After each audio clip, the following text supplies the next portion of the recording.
ಒಂದು ಕಾಲದಲ್ಲಿ ಪರ್ವತಗಳ ಮಧ್ಯೆ ಇರುವ ಒಂದು ಸಣ್ಣ ಹಳ್ಳಿ. ಅಕಸ್ಮಾತ್ ಜ್ವಾಲಾಮುಖಿಯಿಂದ ಭಯಾನಕ ಶಬ್ದ. ಅಲ್ಲಿಂದ ಉರಿಯುವ ಬೆಂಕಿಯ ನಗುವೆ ಒಂದು ಅತಿದೊಡ್ಡ ಅಂಡೆ ಹೊರಬಂದು ಗುಂಡುಗುಂಡಾಗಿ ಲುಡುಗುತ್ತಾ ನೇರವಾಗಿ ಹಳ್ಳಿಯವರೆಗೆ ಬರುತ್ತದೆ. ಹಳ್ಳಿಯವರು ಓಡಿಬಂದು ನೋಡ್ತಾರೆ. ಇಷ್ಟು ದೊಡ್ಡ ಅಂಡೆ ನಾವು ಜೀವನದಲ್ಲಿ ನೋಡಿಲ್ಲ. ಭಯದಿಂದ ಕೈಕಾಲು ನಡುಗುತ್ತವೆ. ಇದು ಶಾಪ ಇರಬಹುದು, ಇದು ಅಪಾಯ ಅಂತ ಹೇಳ್ಕೊಂಡು ಅಂಡೆಯನ್ನು ಒಟ್ಟಾಗಿ ತಳ್ಳುತ್ತಾ ಹಳ್ಳಿಯಿಂದ ಹೊರಗೆ ಕಾಡಿನ ಕಡೆಗೆ ತಳ್ಳಿಬಿಡುತ್ತಾರೆ. ಅಂಡೆ ಒಂದು ಗುಹೆಯ ಬಳಿ ಹೋಗಿ ನಿಲ್ಲುತ್ತದೆ. ನಿಶ್ಶಬ್ದ, ಕತ್ತಲೆ, ಕಾಲ ಸಾಗುತ್ತದೆ.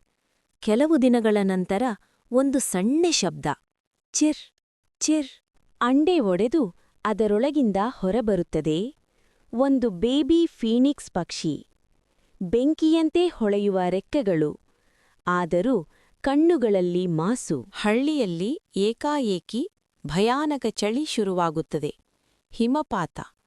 ಮನೆಗಳು ಬಿಳಿಯಾಗಿ ಮುಚ್ಚಿಕೊಳ್ಳುತ್ತವೆ. ಜನರು ನಡುಗ್ತಾರೆ. ಇನ್ನಷ್ಟು ಚಳಿ ಬಂದರೆ ನಾವು ಉಳಿಯಲ್ಲ. ಅಷ್ಟರಲ್ಲಿ ಆಕಾಶದಲ್ಲಿ ಒಂದು ಪ್ರಕಾಶ. ಅದು ಯಾರ ಮೇಲೂ ಕೋಪ ತೋರಿಸಲ್ಲ, ಮಾತಾಡಲ್ಲ, ಮಾತ್ರ ಕೈಚಾಚುವಂತೆ ತನ್ನ ರೆಕ್ಕೆಗಳನ್ನ ತೆರೆದುಕೊಳ್ಳುತ್ತದೆ. ಜನರು ಒಂದೊಂದಾಗಿ ಅದರ ಮೇಲೆ ಕೂತುಕೊಳ್ಳುತ್ತಾರೆ. ಫೀನಿಕ್ಸ್ ಎಲ್ಲರನ್ನೂ ಅದೇ ಗುಹೆಗೆ ಕರೆದೊಯ್ತದೆ. ತನ್ನ ದೇಹದ ಉಷ್ಣದಿಂದ ಎಲ್ಲರಿಗೂ ಬಿಸಿಯನ್ನು ಕೊಡುತ್ತದೆ. ಹಳ್ಳಿಯವರು ಬದುಕ್ತಾರೆ, ಎಲ್ಲರೂ ಸುರಕ್ಷಿತ. ಆದ್ರೆ ಫೀನಿಕ್ಸ್ ಕಣ್ಣಿಂದ ಕಣ್ಣೀರು ಹರಿಯುತ್ತದೆ. ಒಮ್ಮೆ ನಾವು ತಳ್ಳಿಬಿಟ್ಟದ್ದೇ ಒಂದು ದಿನ ನಮ್ಮನ್ನೇ ಉಳಿಸಬಹುದು. ಅರ್ಥ ಮಾಡಿಕೊಳ್ಳೋದು ತಡವಾದರೂ ಪಶ್ಚಾತ್ತಾಪ ಉಳಿಯುತ್ತದೆ.